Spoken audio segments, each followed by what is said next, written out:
Il est 6h15, Alexandre Lemaire.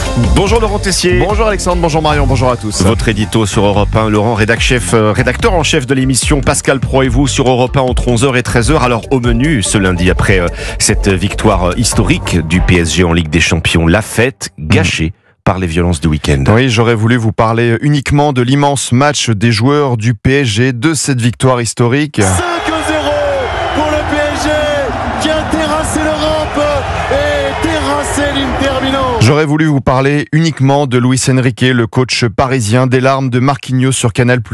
J'ai plus de force, j'ai tout donné, je vous aime. J'aurais voulu vous parler uniquement de la joie des supporters parisiens, de la parade sur les Champs-Élysées, de la fête au Parc des Princes hier soir, car il y a les vrais supporters qui vivent pour leur club, mais aussi d'autres énergumènes.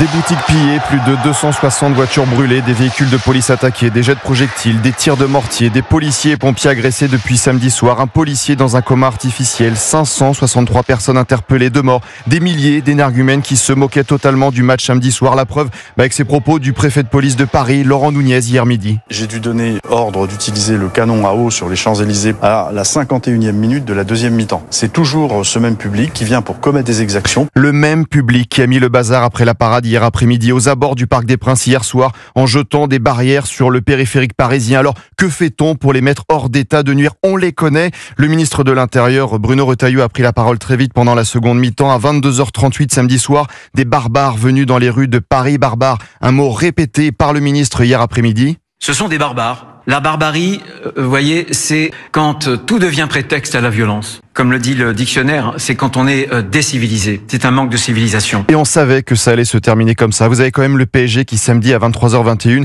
a parlé sur ses réseaux sociaux de la responsabilité de fêter la victoire avec fierté, respect et bienveillance. Vous avez quand même les pompiers de Paris qui ont prévenu à 23h39 samedi, alerte événement, nous recevons un grand nombre d'appels. S'il n'y a pas d'urgence, nous vous invitons à libérer immédiatement la ligne d'appel. Et quelques minutes avant, vous aviez à 22h53 Emmanuel Macron qui préférait écrire sur les réseaux sociaux « Champion, mon frère, champion oui de l'insécurité ». Le chef de l'État a beau tenir ce discours hier. La réponse de l'État sera à la hauteur. Nous poursuivrons, nous punirons. On sera implacable. Mais ça fait 8 ans, monsieur le président, que vous êtes au pouvoir. Il fallait punir bien avant. Mais non, au lieu de ça, je rappelle que la présidente de l'Assemblée, madame Yaël Braun-Pivet, trouvait la semaine dernière que le bilan sécuritaire est extrêmement positif. Et ceux qui ont tout gâché, ce sont ces individus soutenus par des membres de la France Insoumise, comme Antoine Léaumont. Toute la fumée que vous voyez là, c'est des lacrymos, c'est irrespirable. Voilà ce que fait monsieur Retailleau en guise de maintien de l'ordre. Empêcher les gens de venir aux Champs-Élysées juste célébrer une victoire. Et surtout, pas de vague, on a pu entendre dans certains médias, le service public BFM, ses commentaires. Il y a une très bonne ambiance dans les rues de Paris. Mais comment les Parisiens, je vous le demande, auraient pu rêver soirée plus parfaite? Et absolument, elles font du bien ces images dans un contexte également en France qui n'est pas toujours à la fête. Dit-il avec une ambiance tendue derrière ses forts. Vous avez aussi l'AFP qui, dans un message publié à 2h34 dimanche matin, parlait de scènes de liesse qui se multipliaient à Paris et quelques incidents. Le déni. Après toutes ces violences samedi soir, fallait-il annuler la parade sur les Champs, la fête au parc et taper du poing sur la table une bonne fois pour toutes? On peut se poser ces questions. Car quelle est la réalité aujourd'hui? La France des honnêtes gens, pour la majorité, ne va plus fêter une victoire de football dans la rue. La France des honnêtes gens préfère rester à la maison dans un appartement avec la famille, leurs enfants, les amis en sécurité. Ces énergumènes ont gagné.